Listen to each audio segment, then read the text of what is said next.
What's up, guys? It's Lou from Unbox Therapy, and today we're taking a look at the Defender series case from Otterbox. This is for your iPhone 4 or 4S. It's available in a number of different colors. I've got the black one here, and actually I'm really impressed with Otterbox products up until this point.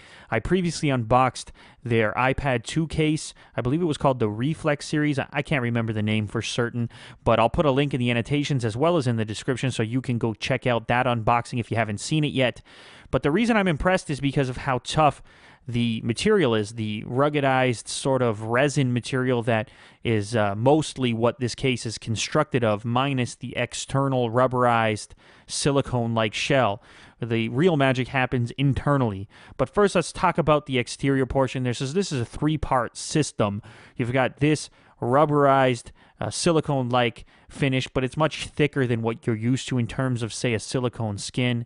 And then on the interior side, you've got this front portion that covers the front of your iPhone, of course, and it even has a built-in screen protector for, stopping scratches and whatnot from occurring. Now, the interesting part here is I've already got a screen protector installed on my phone. I'm going to see if it'll work with both.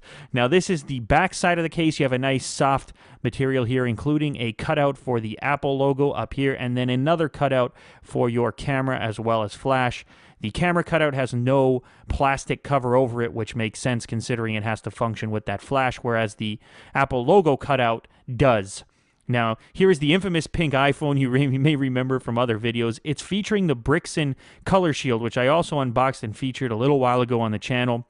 And as I said before, that's already a screen protector, and then the Otterbox brings another screen protector to the party, and I was amazed to find out that it functions perfectly even with two screen protectors. So this is probably overkill. If you decide to go with the Otterbox permanently, then you're not going to need two screen protectors, but for the sake of this video, I just wanted to show you guys that it does work.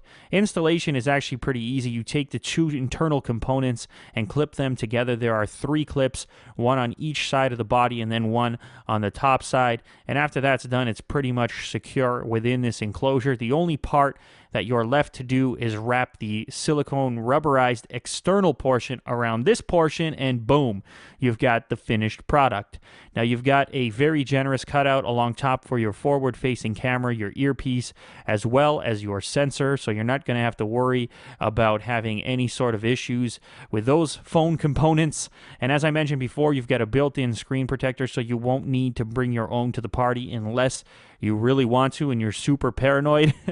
And then on the side of the case, you've got access via this little flap to your vibrate switch, and you've also got your fully covered volume up and down buttons, but you still get a little bit of tactile feedback. The bottom of the case leaves enough room for both your microphone and speaker, and you've got a really robust sort of cover for your dock connector, fully covering it up so you're not going to get any debris or anything like that up in there, anything that you don't want. So here's a look at the back of the case, and as I mentioned before, you've got cutouts for both the Apple logo as well as the camera and flash, so you know everything up there is going to function correctly. Along the top of the case, you've got a fully protected hold switch, and then you've got access as well to your microphone, and if you flip this tab here up, you'll get access to your headphone jack. You've even got a little crevice here which makes it easier to flip that portion up, which is important because you're going to be using this particular aspect of the case fairly often when you're inserting headsets, etc. Now, this case also includes a belt clip, if anybody uses those anymore, but it is one of the better belt clips that I've ever seen, holsters, whatever you want to call them. It's got a ratcheting style clip, and it definitely feels like it's not going to pop off by accident. It's made out of the same rugged sort of resin material that the interior portion of the Defender series case is made out of, so you know it's going to be just as tough. Now, here's the key.